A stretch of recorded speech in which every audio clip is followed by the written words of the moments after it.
수행을 잘 하는 것이 중요할까요? 수행을 바르게 하는 게 중요할까요? 예, 여러분, 진짜 수행을 바르게 하는 게 중요합니다. 수행을 바르게 하는 게 중요해요. 잘하는 것은 정말 잘하면 잘한 줄 모릅니다. 여러분, 정말 잘하면 잘한 줄 몰라요. 잘한다면 벌써 틀렸죠, 사실은요. 잘한다 이꼴 잘났다죠. 잘났다면 이미 틀렸습니다. 그러니까 잘하는 사람은 수행 잘하는 사람이 절대 아닙니다. 우리 큰 사회도께서 이렇게 말씀하셨죠. 어떤 사람이 내가 지혜 있다라고 말하면 그 사람은 지혜 없는 사람이다. 내가 수행을 잘한다고 말하면 그 사람은 수행을 못하는 사람이다. 이렇게 말씀한 적이 있어요. 정말 지혜 있는 사람은, 정말 바른 지혜가 있는 사람은 자기가 지혜 있다고 생각할 수가 없어요. 왜? 모든 게 평범하니까. 지혜 있는 그 상태가 평범해요. 지혜는 모든 걸 평범하게 만듭니다. 모든 걸 무가치하게 만들어요. 지혜 있다는 그 자체도 무가치예요. 그냥 지혜가 있을 뿐이죠. 그게 좋은 것도 나쁜 것도 아니에요. 근데 내게 지혜 있어라고 하는 사람은 지혜 있는 게 좋은 거예요. 지혜 있는 게 대단한 거죠. 지혜 있는 게 대단한 사람은 절대 지혜 있는 사람이 아닙니다. 그러니 수행을 잘한다는 것은 모호하게 짝이 없는 거예요. 수행을 바르게 한다는 것은 길이 있습니다. 여러분은 수행을 바르게 하셔야 돼요. 수행은 딱 두 가지예요. 알았으니까 바른 게네. 난 또 이걸 알고 바르게 알고 이렇게 말하게 돼요. 알고 바르게 알고. 내가 오늘 이런 주제로 이야기하는 이유는요. 제가 아주 좋아하는 분이 계세요. 수행에 대한 열의가 강하고 붓다에 대한 신심이 강하고 자기 삶에서 바른 길 찾고자 하고 그걸 찾아다니셨고 이렇게 많은 곳을 돌아다니시다가 어떻게 저희를 만났고 저에게 법문을 듣고 신심이 나서 수행을 하셨죠. 수행을 정말 열심히 하셨어요. 근데 말 그대로 정말 열심히 하셨어요. 우리 수행에서 이야기 들으면 그냥 처음 마음에 와닿는 건 알아차림이에요. 그분에게도 알아차림이 와닿았겠죠. 그래서 정말 알아차림 열심히 하셨고 알아차림이 이어지게 열심히 하셨어요. 그러다 보니까 점점 마음의 힘이 좋아져갔어요. 근데 이 마음의 힘이 균형 있는 마음의 힘인가 하면 그렇지 않았어요. 마음의 힘만 좋아져갔어요. 마음의 힘은 보통 사마디죠. 그래서 나중에 현상적으로 어떤 현상이 나타나는가? 다른 사람 말에 잘 이해가 안 돼요. 차를 타고 가다가 빨간불이 바뀌었는데 브레이크가 안 밟혀요. 이게 어떤 상황을 말하는가 하면 마음이 둔해진 거예요. 마음의 힘이 좋아지면 사마디가 강해지면 마음이 둔해집니다. 그러면 이렇게 열심히 해서 둔해진다면 잘못된 거 아닌가? 예, 잘못됐죠. 많은 사람들은 수행에서 내가 평소 경험하지 못한 걸 경험하면 이게 좋은 수행 상태다. 수행에서 내가 없던 게 생겼다. 이렇게 생각하는 경향이 있습니다. 근데 여러분 마음이 정말 좋아지면 모든 게 평범해집니다. 새로운 경험, 하지 못한 경험을 했다 해서 결코 그게 좋은 게 아니에요. 왜 이렇게 마음이 둔해져서 그런 경험을 하게 되는가? 그 반대편의 힘이 없기 때문이에요. 그 반대편이 활바람이죠. 내가 기저수행 법문에서 처음부터 끝까지 하는 말이죠, 사실요. 그 반대편 힘이 활바람이에요. 그리고 활바람을 갖고는 가장 근원적인 힘은 지혜입니다. 관심의 지혜죠. 물론 우리가 수행하면서 수행 반문적으로 그 활바람을 키우기 위해서 가볍게 알아라, 대상을 쉽게 바꿔라, 자유롭게 알아가라, 수동적으로 알아가라, 무의지적으로 알아가라 이렇게 말을 해요. 근데 아마 그분은 이렇게 하지 않았을 겁니다. 그분은 수행을 해야겠다, 꾸준히 해야겠다, 이어지게 해야겠다 이런 노력의 에너지가 굉장히 강했을 겁니다. 짐작컨대. 근데 바른 알아차림 한다면 점점 마음은 가벼워지고 점점 마음은 물러나고 점점 마음은 자유로워지고 점점 마음은 아주 객관적인 시각에서 일어남을 지켜볼 거예요. 아주 객관적인 시각에서 일어남을 지켜보게 되면 자연스럽게 관심이 생깁니다. 수많은 봄이 일어나죠. 수많은 봄을 아주 객관적인 시각에서 그러한 봄의 일어남을 반응하다 보면 자연스럽게 봄이 뭐지? 어떻게 보는 거지? 마음이 뭔데 보지? 이런 관심이 생깁니다. 근데 이분에겐 그런 관심이 안 생긴 것 같아요. 왜? 너무 열심히 하려 했으니까. 너무 자신의 노력으로 열심히 하려 했으니까. 그래서 우리 사회도가 가끔 이런 말씀 하시죠. 나는 한국 사람이 열심히 한다고 하면 무섭다. 이렇게 말씀하세요. 한국 사람이 열심히 한다고 하면 무섭다. 왜? 욕심으로 열심히 하기 때문이다. 이렇게 말합니다. 그러니 마음을 활발하게 하기 위해서 우리가 쓰는 테크닉, 방법은 두 가지예요. 첫 번째는 수행 형태적인 방법. 수행 형태적인 방법은 가볍게 하려고 하고 대상을 쉽게 바꾸려고 그러고 수용도를 알아가려고 그러고 물러나려고 하고 수용하려고 그러고 이렇게 알아차림 형태에서 점점 물러나고 점점 가벼워지고 점점 개입하지 않고 점점 자유로운 마음이 되어가는 것, 이게 수행 형태적으로 여러분에게 제시되는 방법이에요. 다 그게 마음을 활발하게 하기 위한 방법이죠. 또 다른 하나는 지혜를 키우는 거예요. 관심을 갖는 거죠. 그래서 기초성 본문 첫 마디가 자신에게 관심을 가지십시오 이 말이에요. 우리 사회도가 할 수 있는 한국말이 딱 두 개 있어요. 몇 개 더 있지 모르겠지만 당신이 대중에게 하는 말이 보통 두 개예요. 하나가 뭐냐? 인터뷰 끝났을 때 돌아가세요. 돌아가세요 이 한마디 하고 또 한마디가 뭐냐면 관심을 가지세요 이 말이에요. 관심을 가지세요. 내가 법회 초반부에 모두범을 합니다.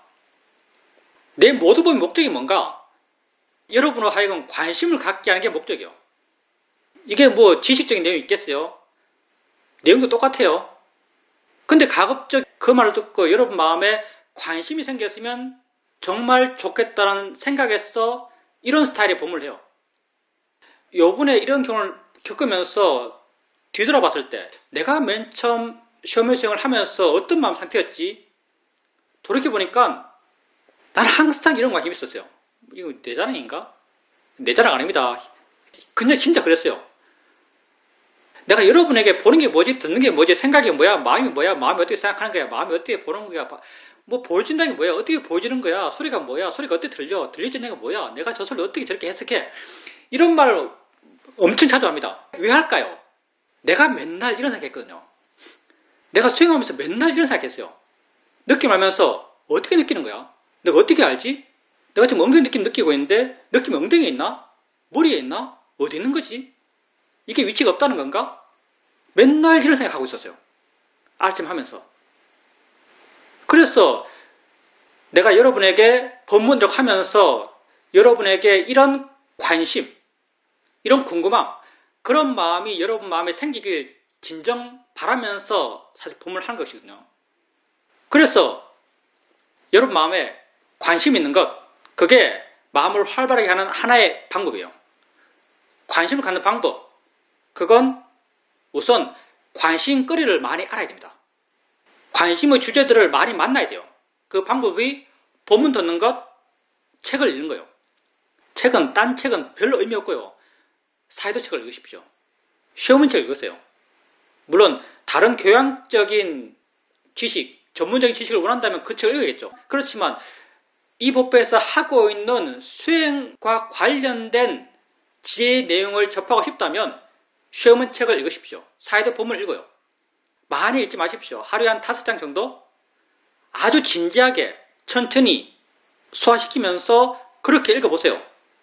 마음에 의문거리가 생길 겁니다. 마음에 궁금함이 생길 거예요. 어떤 건 여러분이 이미 알아서 여러분 마음에 이해의 느낌을 주고 어떤 건 여러분이 몰라서 궁금함으로 남을 거예요. 본문도 그렇게 듣고 그리고 듣고 읽으면서 항상 그것들을 비판적인 시각으로 보세요. 세상에 정답이 없어요. 내가 다 정답을 말하나요? 말로 하고 있는데요. 세상에 말로 한 게 정답이 어디 있어요? 말 자체가 불확실한데 글은 더하죠. 글은 말보다 더 전달력이 떨어져요. 글로 된 게 정답이 어디 있어요? 정답은 여러분 자신밖에 없어요. 자기를 비춰서 들었던 법문이 내가 하고 있는 것과 똑같은가? 읽었던 본문이 내가 하고 있는 거 합치하는가? 만약 틀리다면 책이 틀렸거나 내가 틀렸거나 아니면 둘 다 틀렸거나 가능성 세 가지네요. 본문이 틀렸거나 내가 틀렸거나 다 틀렸거나 항상 비판적 시각을 가졌어요. 이게 지혜입니다. 지혜적 시각으로 자기를 바라보는 거예요. 그렇게 본문을 읽고 본문을 듣고 비판적으로 반항하고 이해되는 것은 이해의 느낌을 확인하고 이해 안 되는 것은 궁금함을 남고 이런 궁금함, 이게 물음표 에너지가 남고 이게 알게 모르게 여러분 수행하는데 작용합니다. 느낌 알고 소리 알고 해나가는 데 있어서 이런 물음표의 에너지가 작용해요. 그리고 수행을 하면서는 가끔 마음이 너무 맹숭맹숭하다 싶으면 느끼는 게 뭐지? 어떻게 느끼지? 마음이 뭐야? 이렇게 물어보세요. 질문의 목적은 답을 얻는 게 아니에요. 질문의 목적은 관심을 갖는 거예요. 이게 지혜거든요. 우리 수행은 처음부터 끝까지 이런 방향을 견지합니다. 그렇게 관심을 가졌어요. 질문하고 알아가고 수행의 방법을 고민하고 반성하고 새롭게 바꿔가고 본문과 비교하고 책과 비교하고 분석하고 다시 적용하고 이게 다 지혜 과정이에요. 이번에 그분 자기 상태에서 이야기 듣고 정말 지혜 명상이 쉬운 게 아닌가? 이게 어렵나라는 약간의 무기력감? 수행은 종합 예술이에요. 워낙 조건이 많다 보니까 어떻게 보면 단순하지만 복잡하게 보려면 워낙 조건들이 많다 보니까 말로 다 설명될 수가 없어요. 우리 큰 사이도는 자유로운 분이죠. 의지가 별로 없는 분이에요. 사람들에게 자상하게 가르친 분이 아니에요. 큰 사이도께서 맨 처음 사람들에게 수행 지도를 할 때 뭐라고 하셨는가? 더디타 이렇게 하셨어요. 더디타. 사띠도라 이 말이에요. 미얀마 말로 더디타. 이 말만 하셨어요. 그래서 사람들이 더디타 그러니까 더디가 사띠입니다. 사띠 두고 사띠 돕겠죠. 근데 큰 사이도께서 나중에 보니까 사람들이 수행을 잘 못하죠. 사띠만 두고 있으니까. 그래서 당신의 수행 지도법을 바꾸셨어요. 뭐라고 바꿨는가? 더디 냔시라고 바뀌었어요. 더디 냔시. 냔이 지혜고요. 시가 있단 말이에요. 더디가 사띠고요. 더디 냔시라고 바꿨어요.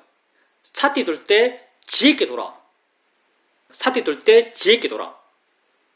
물론 정말 바르게 알아차림한다면 지혜는 그냥 생길 겁니다. 왜? 아주 객관적인 마음으로 알아차림이 바르다면 그건 아주 객관적인 알아차림이에요. 물러나는 알아차림이에요. 이렇게 아주 객관적으로 물러나서 일어나는 걸 지켜보면 관심이 안 생길 수가 없어요. 생각을 객관적으로 보고 있는데 생각이 안 신기해요? 안 신기할 수가 없죠. 소리를 객관적으로 지켜보고 있는데 소리가 안 신기해요? 소리 있으면 안 신기해요? 현재라는 게 안 신기해요? 이렇게 있다는 게 안 신기해요? 살아있다는 게 안 신기해요? 존재라고 한 게 안 신기해요? 어떻게 안 신기할 수 있겠어요? 바르게 알아차림하고 있다면. 근데 사람들에게 이게 못 알아요. 그래서 큰 사주께서 더디 냔시라고 하시면서 사띠 들 때 지혜 있게 돌아 이렇게 말씀하시죠. 우리 사이도 떼전의 사이도 책 이름이 알아차림만으로는 충분하지 않습니다. 이게 책 이름이죠. 알아차림만으로는 충분하지 않습니다. 그러면 뭐가 필요하죠? 예, 지혜가 필요합니다. 물론 바르게 수행한다면 저절로 생길 거예요. 근데 바르게 수행하는 것이 그렇게 넓은 길은 아닌 것 같습니다. 그래서 의도적으로 지혜 방향으로 노력하는 것도 여러분에게 필요한 것 같아요. 사띠 들 때 지혜 있게 두십시오. 지혜란 건 관심이에요. 관심의 지혜 있게 수행을 해나가십시오. 어떤 수행자가 사이도에게 물었죠. 어떤 마음으로 알아차림해야 합니까? 그러니까 사이도께서 알고자 하는 마음으로 알아차림해야 한다 이렇게 말했어요. 그 알고자 하는 마음, 그게 관심의 지혜죠. 모든 수행의 방향이 이걸 가르치고 있어요. 그래서 수행하는 마음에 관심이 있도록 하십시오. 자신에게 관심을 두세요. 알아차림만으로는 충분하지 않습니다. 사띠 들 때 지혜 있게 두십시오. 관심의 지혜가 필요해요. 자기가 안 신기한가요? 신기한데. 여러분 자기가 안 신기해요? 이렇게 산다는 게 안 신기해요? 이렇게 본다는 게 안 신기한가? 이렇게 존재한다는 게 안 신기해요? 나는 한 번도 이거 그냥 말이 아니고요. 난 정말 내 수행 바람이 낮다고 생각했어요. 많은 시간 내 수행 바람이 낮다고 난 생각하고 있고 지금도 어느 정도 그렇게 믿고 있어요. 근데 내가 수행하면서 물론 시험을 수행해요. 시험을 수행하면서 아주 초반부터 이 관심에 있어서는 알고자 하는 마음에 있어서는 이런 게 끊어진 적은 없는 것 같아요. 알아차림, 사마디, 마음의 파워 이런 쪽은 평균에서 살짝 모자란 느낌인데 관심, 나에 대한 관심, 알고 싶어하는 마음, 저게 뭐지? 라는 그런 탐구정신 이 부분 내가 잊어본 적이 없어요. 지금도 마찬가지. 지금도 나의 알아차림이랑 뭐가 함께하는가? 알고자 하는 마음이 함께해요. 관심이 있어요. 뭐지? 라는 본문에서 가끔 말하죠. 물음표 에너지. 이걸 물음표의 에너지를 표현하죠. 물음표 에너지가 항상 있어요. 어찌 보면 그게 나의 수행을 바르게 이끌어왔고 지금 또 나의 수행을 바른 길을 향하게 하고 있는 것 같아요. 그게 사실은 바른 견해죠. 바른 견해는 그걸 굉장히 단순화시켜서 드러낸 세 가지 명제 같은 거죠. 바른 견해, 자연이치다. 자연이치가 주문이 아니죠. 이해의 내용이요. 저게 정말 자연이치인가? 관심 가지러 주는 어떤 이해의 주제죠. 소리 들으면서 이게 내가 안 듣는 것이고 그냥 일어나는 것인가? 지가 조건 따라 일어나는 것인가? 이게 관심의 내용이에요. 대상이야. 보이는 거야? 저게 꽃이 아니고 보이는 거야? 저게 포크레인 소리가 아니고 그냥 들리는 거야? 이렇게 관심 가지라고 주는 지혜의 내용이에요. 알아차림과 바른견해. 이 바른견해가 지혜죠. 곧 관심의 지혜예요. 그래서 마음의 활발함을 채워가십시오. 수행 형태적으로 채워가는 그것 또한 중요하고요. 만약 자신의 수행이 약간 초반기라면 수행 형태적으로 마음의 활발함을 키우는 게 중요하고요. 자신의 수행이 좀 능숙해졌다고 생각하신다면 마음의 경량으로 관심을 키워가셔야 돼요. 홀이 유차하면 천리 현격한다는 말이 있습니다. 아마 정도가에서 나오는 말 같아요. 신신명인가? 정확하지 않습니다. 정도가 아니면 신신명이에요. 홀이 유차하면 천리 현격한다 그래요. 홀이라 하면 아마 이게 여털 좀 되지 않을까요? 여털만큼 차이가 나면 나중에는 천리만큼 벌어지는 거예요. 여러분 마음에 알고자 하는 에너지가 있는, 그게 크든 작든 뭐지라는 물음표 에너지가 있는 그런 마음으로 일어남을 지켜봐요. 그런 마음의 경향이 계속적으로 삶에 충격을 줘요. 그럼 그걸 이해 안 하겠어요? 지금 여러분이 머리에 어떤 느낌이 있지 하면 지가 머리로 가요. 여러분이 머리로 가려 하지 않아도 마음이 지가 머리로 가요. 여러분이 아는가 물으면요, 여러분은 마음이 어디 있는지, 마음을 어떻게 봐야 하는지, 어떻게 찾아야 하는지 몰라요. 근데 마음이 좋을 때 아는가? 라고 물으면요, 마음은 아는 마음을 찾습니다. 안다는 얘기가 생겨나요. 아는 마음을 찾았으니까 안다는 게 어떤 느낌으로 와닿아요. 마음이 지가 하는 거예요. 그러니 알고자 하는 마음, 관심의 에너지, 물음표 에너지, 이런 에너지를 갖고 일어나는 걸 봐나가요. 이해가 안 생길 수 있을까요? 알미 안 생길 수 있을까요? 지혜가 안 생길 수 있을까요? 여러분 마음에 이런 에너지가 있는 게 정말 중요합니다. 고요함은 정말 별로 안 중요합니다. 고요함은 하면 돼요. 하기도 쉬워요. 활발함은 쉽지가 않습니다. 활발함은 지금까지 해왔던 내 삶의 방식과 달라요. 활발함은 방치하는 마음 상태에서 되거든요. 하려하지 않는 마음이 되었을 때 가능해요. 그래서 활발함 쪽을 관심 두십시오.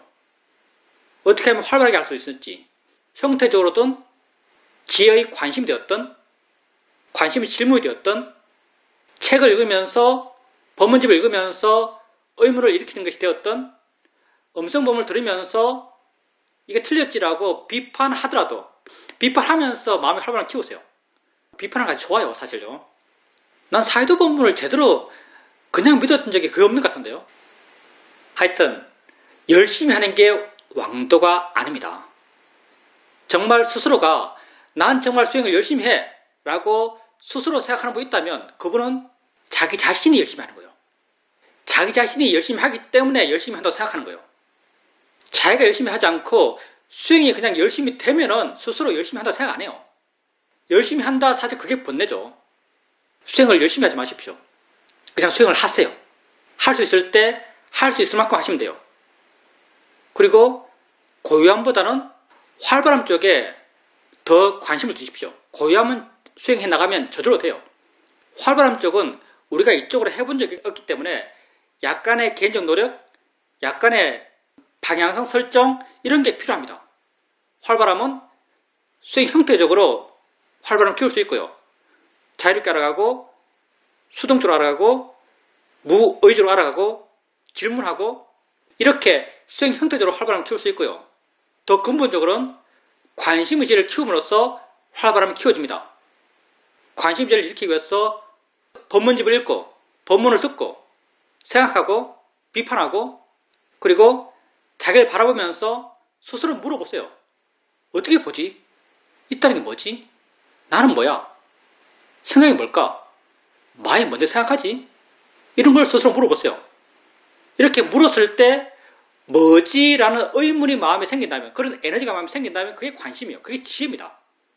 이렇게 마음을 활발하게 하고 지혜를 키워가는 그런 수행을 하십시오. 그게 여러분에게 부족할 수 있어요. 질문입니다.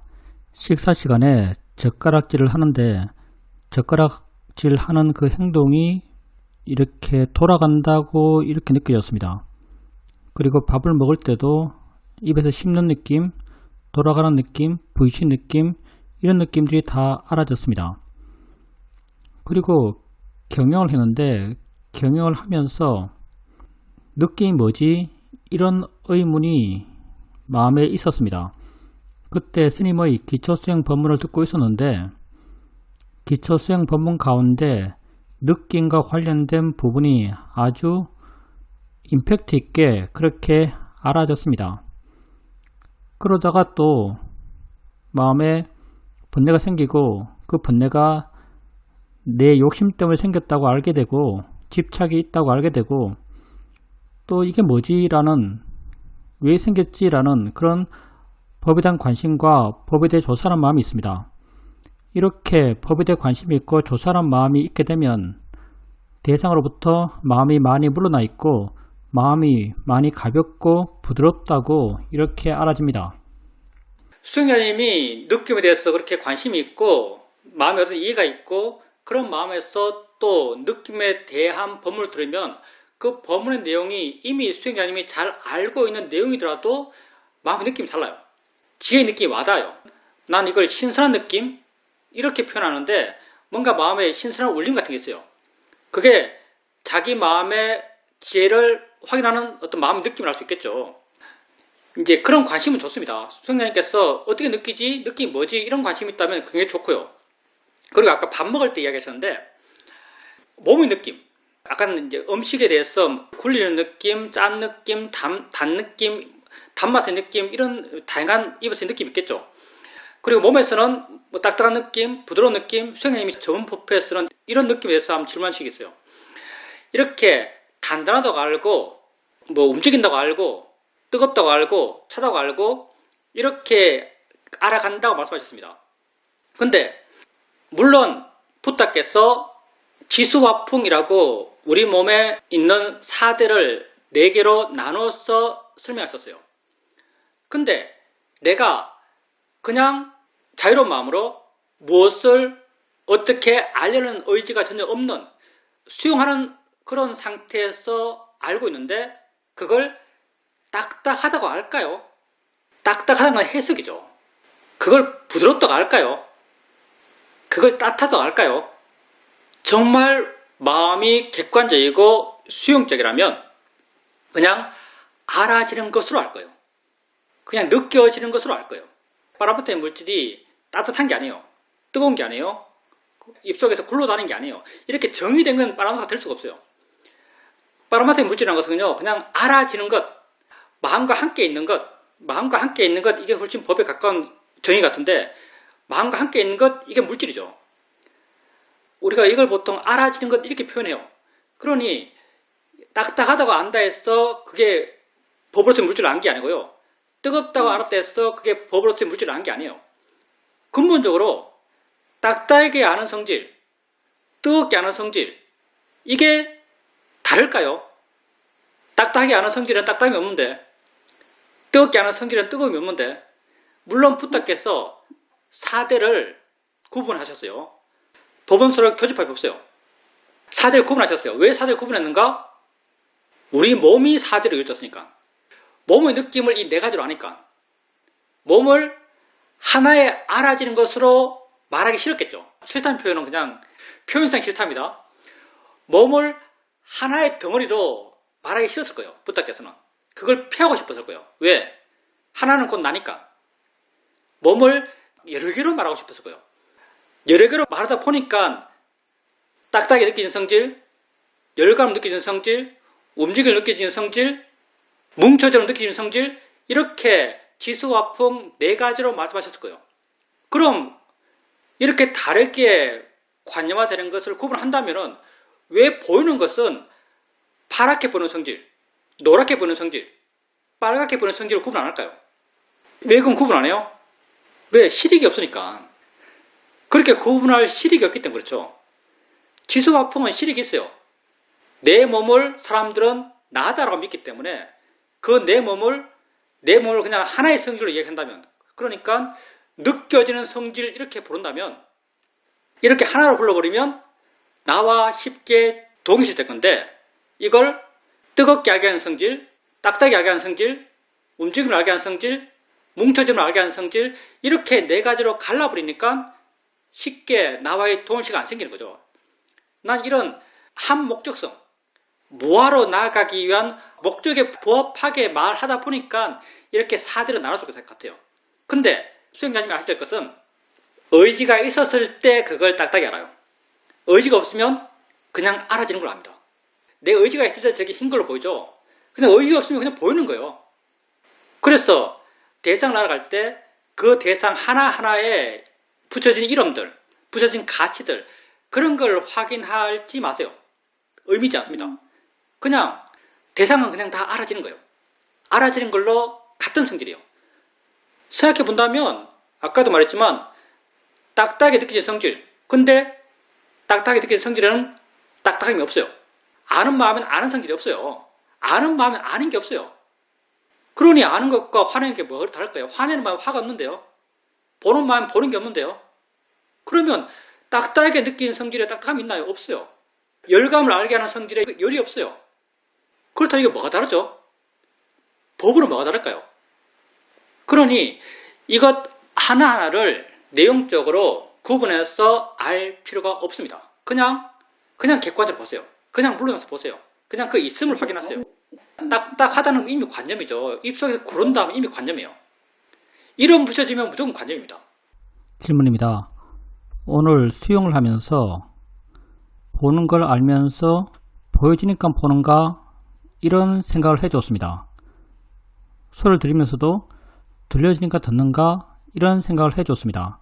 그러니까 현재 나의 알아채는 데서 관심이 아주 강해졌고 조금 보여주니까 보는구나, 들려지니까 듣는구나 이런 이해가 마음에 있었습니다. 이렇게 관심의 마음이 있다 보니까 1시간 동안 지속적으로 내 자신에게 관심을 두면서 수행하면서 수행할 수 있었습니다.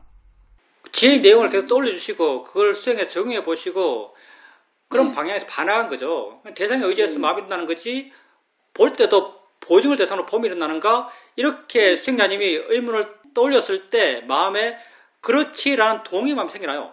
이 동의 마음이 지혜죠. 그러니 보여준 걸 대상으로 보는 마음이 일어나는가 이건 생각이고요. 이런 생각을 했을 때 이런 방향을 생각했을 때 이런 방향의 이해가 생깁니다. 이해가 마음이 느끼는 와닿죠. 이건 지혜가 생긴 거죠. 듣는 마음이 소리 대상으로 있나? 이렇게 질문을 던졌을 때 그렇지란 동의가 생겨나요. 이건 지혜죠. 이렇게 지혜의 내용을 통해서 마음에 새로운 지혜가 생겨나는 거죠. 그건 굉장히 지혜의 방향으로 수행을 잘 하신 경우죠. 그러니까 거꾸로 돌려서 보는 마음이 있어서 보여지는 게 있나? 이렇게 해서 이해된다면 보여진다는 게 전혀 좀 다르게 와닿을 겁니다. 수행자님께서 보여지는 것을 대상으로 보여진 것이 있어서 보는 마음이 있는가? 이건 우리 논리 구조가 맞아요. 근데 보는 마음이 있어서 보여지는 게 있는가? 이것도 한번 물어보세요. 관심거리를 계속 떠올려주세요. 그게 지혜의 방향으로 수행하는 겁니다. 지혜가 마음을 활발하게 합니다. 그게 칠각계에서 법에 대해 조사하는 마음이죠. 그렇게 수행하는 마음에 지혜 있는 그런 수행이 되어야 됩니다. 질문입니다. 오늘 스님께서 하신 기초 수행 법문 가운데 눈에서 뭔가 나가서 보는 것이 아니고 눈에 뭔가 와서 본다. 이게 마음에 아주 새롭게 와닿았습니다.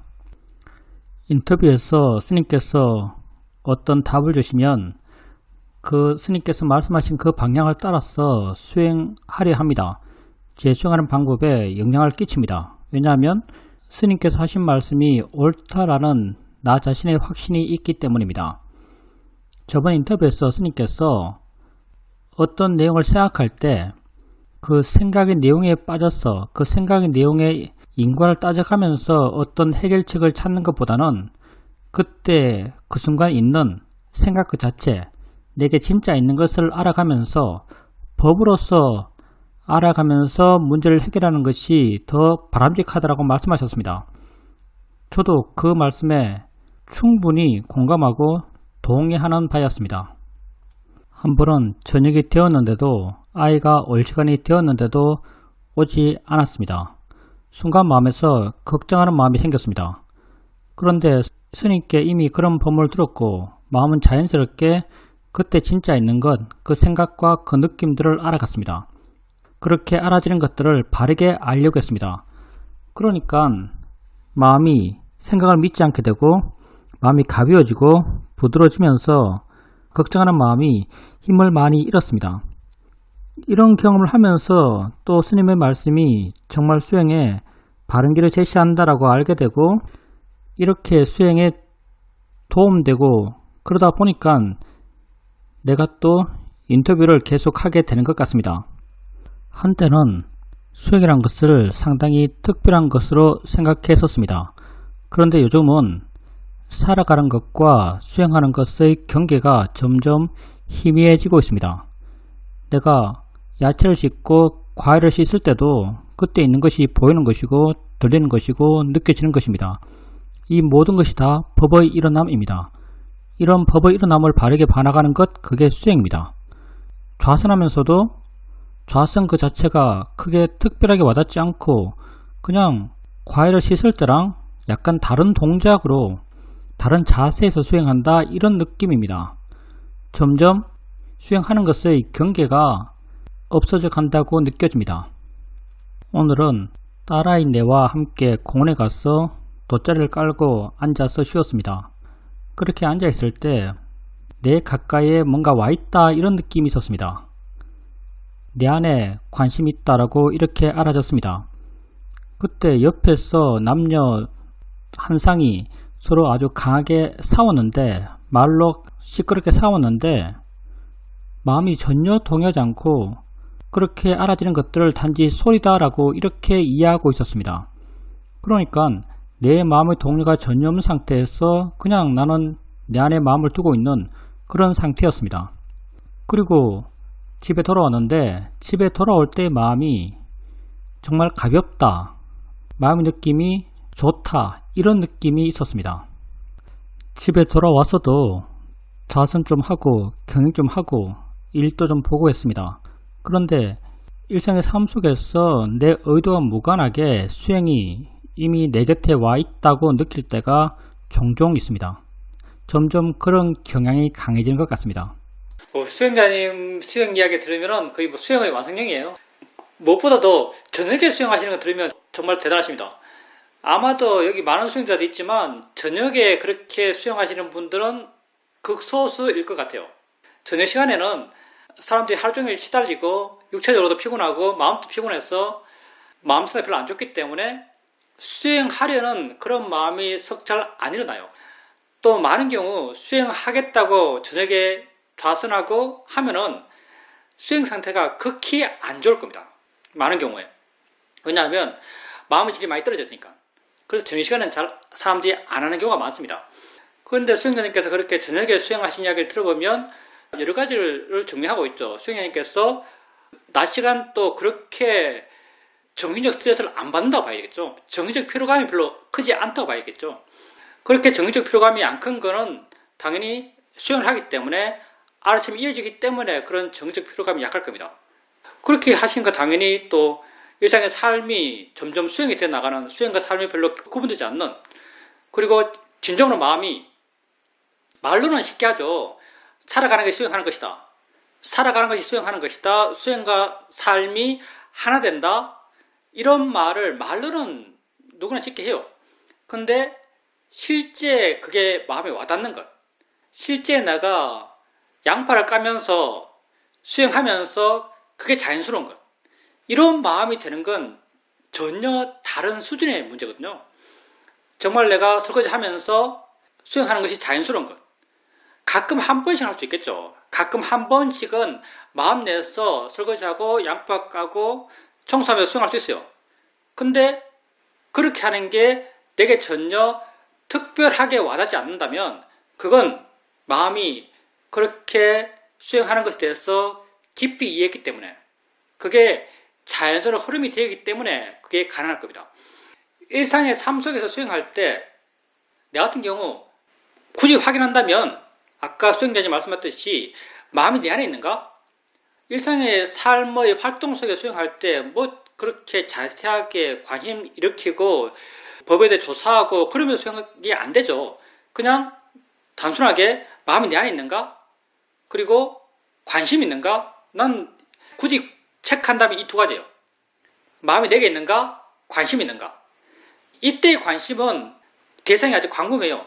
난 이걸 그냥 현재 있음, 현재 존재, 이걸 관심의 대상을 한번 찾아보라, 말해보라 라고 한다면 이걸 말하겠어요. 현재 내가 이렇게 있다는 것에 대한 관심, 그리고 마음이 내 안에 있는 것, 확인한다면 이걸 확인하면서 수행을 바르게 하고 있다고 스스로 판단하겠어요. 그리고 이제 인터뷰에서 했던 그런 수행과 관련된 이야기를 수행자님의 수행에서 바로 적용하고 실천해 본다고 말씀하셨는데 그것도 굉장히 좋은 일입니다. 수행자님께서 다른 시각 이야기를 듣고 다른 시각의 어떤 견해를 듣고 그게 받아들일만 하다고 판단되니까 하는 거죠. 그리고 내가 하는 말은 내가 그렇게 못하더라도 말은 아주 FM적으로 옳은 말이에요. 그래도 내 말을 완전히 믿지 마시고요. 맹목적으로 수행자님의 견해보다 내가 하는 말이 더 옳다고 나에게 더 가중치를 두지 마시고요. 그리고 결론, 내가 옳은가? 법사가 옳은가? 나를 법사로 부르겠습니다. 내가 옳은가? 법사가 옳은가? 이 판단의 마지막 결론의 근거는 뭔가? 자기 자신입니다. 나를 기준으로 판단하는 거예요. 세상에 정답은 내밖에 없습니다. 84,000경 그거 다 내 이야기 하고 있는 거예요. 그래서 옳고 그런 것의 판단은 내가 그 판단 기준이에요. 그렇게 했을 때 만약에 수행자님께서 내가 저번 시간에 관념적으로 문제를 해결하지 말고 법의 방향으로 수행적으로 문제를 해결해라 이렇게 말했어요. 그런 것 같아요. 그래서 이제 애가 늦게 와요. 늦게 왔을 때 옛날 같았으면 관념적으로 엄마가 마중 안 나왔어.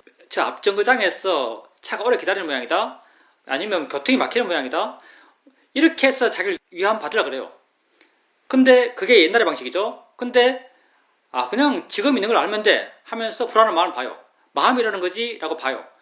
그런 마음에 대해서 마음이 약간 물러나고 객관적이 돼요. 객관적이 되니까 그렇게 믿는 마음, 그렇게 걱정의 생각을 하는 마음을 안 믿는 마음이 돼요. 거기다 믿음이 약해져요.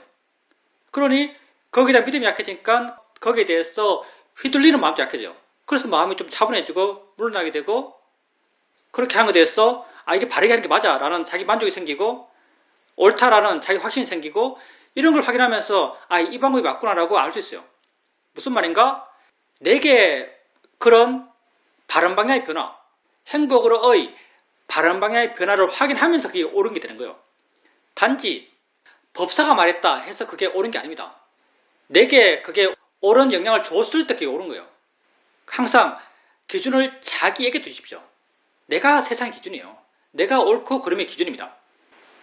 그리고 눈에서 뭐가 나가서 보는 것이 아닌 눈에 뭐가 와서 본다. 이게 사실은 일종의 유식이죠, 유식. 우리 사회도가 절대 말하지 않는 부분입니다. 사회도가 모르거든요. 이게 불교에서 유식의 내용이죠. 유식학의 내용이에요. 저도 유식을 뭐 공부하지는 않았지만 대충 눈대중으로 알죠. 대상이라는 말을 설명하려고 보니까 왜 대상인가, 왜 가치 없는가, 왜 좋아하고 싫어할 게 아닌가라고 여러분에게 설득력 있게 말하려고 말의 내용을 구하다 보니까 그 유식의 내용을 갖고 온 거예요. 수행자님이 수행하면서 알게 모르게 이런 얘기가 있었겠죠. 이런 얘기가 수행자님 마음에 쌓여왔을 겁니다. 그리고 이런 얘기가 마음에 쌓여온 그 상태에서 내가 또 그런 말을 해요. 내 눈에서 뭐가 나가는 것이 아닌 내 눈에 뭐가 와서 본다. 이런 말을 해요. 이런 말을 하게 되면 그게 수행자님 마음에 와닿고 마음에 어떤 느낌을 갖고 와요. 이해의 느낌, 신선한 느낌을 갖고 오는 거죠. 이런 느낌을 갖고 온 것도 기본적으로 수행자님 마음에 그런 이해가 이미 있기 때문입니다. 내게 이해가 없으면요. 아무리 좋은 말을 해도 공할 뿐이에요. 그 말이 내게 좋게 느껴졌다면 그건 내가 그 말을 좋게 느끼게 할 만큼 좋은 마음이 이미 있기 때문입니다. 다 모든 게 내가 원인이죠. 그런 원인을 계속 채워가시기 바랍니다. 정말 내게 그런 원인이 충만하다면 세상의 모든 것이 다 내 깨달음의 원인이 돼요. 내 지혜의 원인이 됩니다. 사람들이 그렇게 마음이 준비되어 있기 때문에 어떤 사람은 새소리 들으면서 깨닫고 어떤 사람은 대나무 갈라지는 소리 들으면서 깨달아요. 옛날 선사들은 그렇게 깨달았죠. 화장실 옆에서 개구리 우는 소리를 듣고 깨달아요.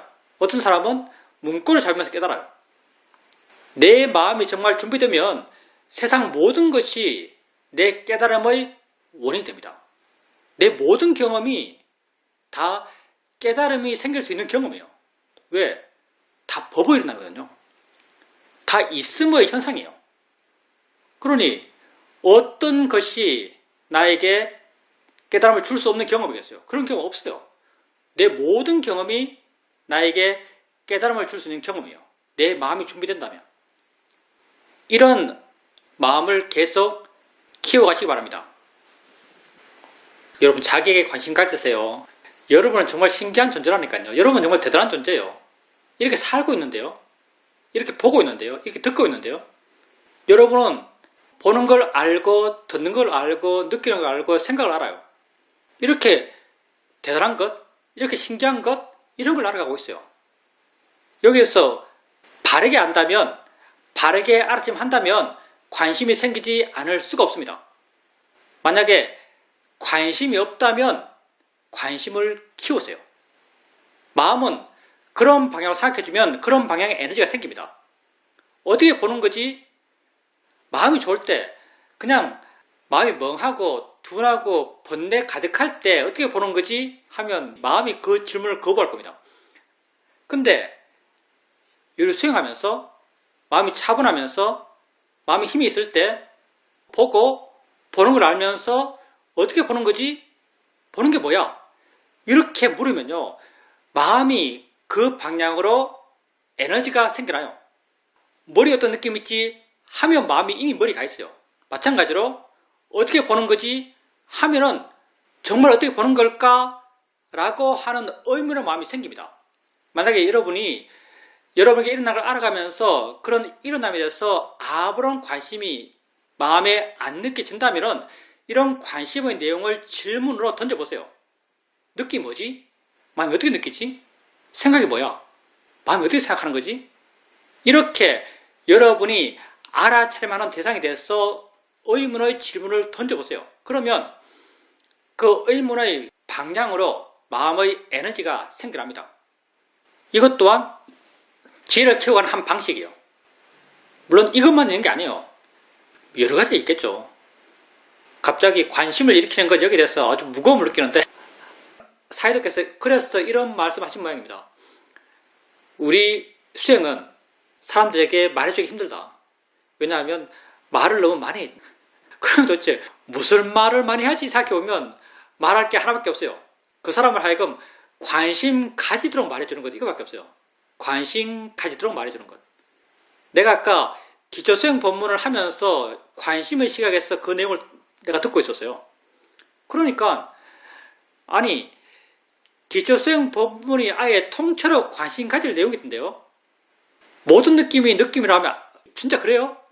손의 느낌과 엉덩이 느낌이 똑같대요. 정말 그래요? 관심 안 생기나요? 내가 차소리를 듣는 것이 아니고 그냥 소리를 안대요. 차소리는 생각한 거래요. 그럼 난 차소리를 모르는 거죠. 정말 차소리를 모르는가? 난 소리만 아는가? 그럼 새소리와 차소리가 뭐가 다르지? 관심 안 생기나요? 생각이 뭐지? 나를 사기친 사람 생각, 고양이 생각, 두 생각이 같대요. 같다 그래요. 정말 같아요. 여러분 자기 생각을 보면서 이렇게 모든 생각 똑같아 이런 시각으로 보시나요? 정말 같은 게 맞나라고 의심해 보시나요? 의심해 보시기 바랍니다. 시험에는 정말 지혜 명상하는 게 맞아요. 시험에서 하는 말들은 다 지혜의 내용들이에요. 수행하는 방법까지도 지혜의 내용이죠. 근데 지혜의 내용은 다 관심의 내용이에요. 관심은 무조건적인 수용에서는 관심이 안 생깁니다. 무조건적으로 수용하지 마세요. 그냥 맹목적으로 받아들이지 마세요. 엉덩이 느낌과 손의 느낌이 똑같아요. 실제로는. 엉덩이와 손은 가짜래요. 관념이래요. 이게 정말 가짜인가? 나는 지금 손을 놨는데 가짜라 해서 그걸 맹목적으로 그냥 수용하지 마시고요. 의심해보세요. 자기가 지금 현재 알고 있는 것과 법사가 하는 말이 다르잖아요. 자기가 지금 알고 있는 것과 법사가 하는 말이 다르다면 한번 의심해보세요. 진짜 그런가? 법사가 틀린 게 아닌가? 나는 분명히 지금 손의 느낌을 아는데 난 손을 아는데 왜 나는 손을 알지 않고 느낌을 안다고 말하지? 이렇게 관심 가져보세요. 참된 바른 내용을 아는 게 중요한 게 아니고요. 이런 의문을 일으키는 게 중요한 겁니다. 이렇게 문제의식을 문제시하는 마음을 일으키는 게 중요해요. 이게 지혜적 방향으로 수행하는 겁니다. 부처님도 깔라마경에서 이런 말 했죠. 그게 책에 써있다 하더라도 그 말을 내 스승이 했다 하더라도 모든 사람이 그걸 그렇다 하더라도 그걸 믿지 말아라. 이렇게 말해요. 네가 그걸 해보고 그게 너에게 참되고 바르고 행복을 가져올 때 그때 그걸 믿으라 이렇게 말해요. 지금 우리가 여기서 하는 말과 똑같죠. 믿지 마십시오. 믿는 게 수행에 별 도움 안 돼요. 의심하세요. 법사가 하는 말과 법문집에 서 있는 것과 현재 자기가 하고 있는 것, 자기가 살고 있는 것, 자기가 바라고 있는 것이 다르다면 그냥 문제시하세요. 누가 맞나? 만약 자기가 틀렸다고 인정한다면 나는 왜 이걸 이렇게 보지? 질문하세요. 그렇게 문제를 제기하고 문제를 해결하라 하고 문제를 고민하고 분석하고 이렇게 나가는 것 그게 다 지혜 방향으로 수행하는 겁니다. 여러분의 그게 필요해요. 수행을 지혜 있게 해 나가시길 바랍니다.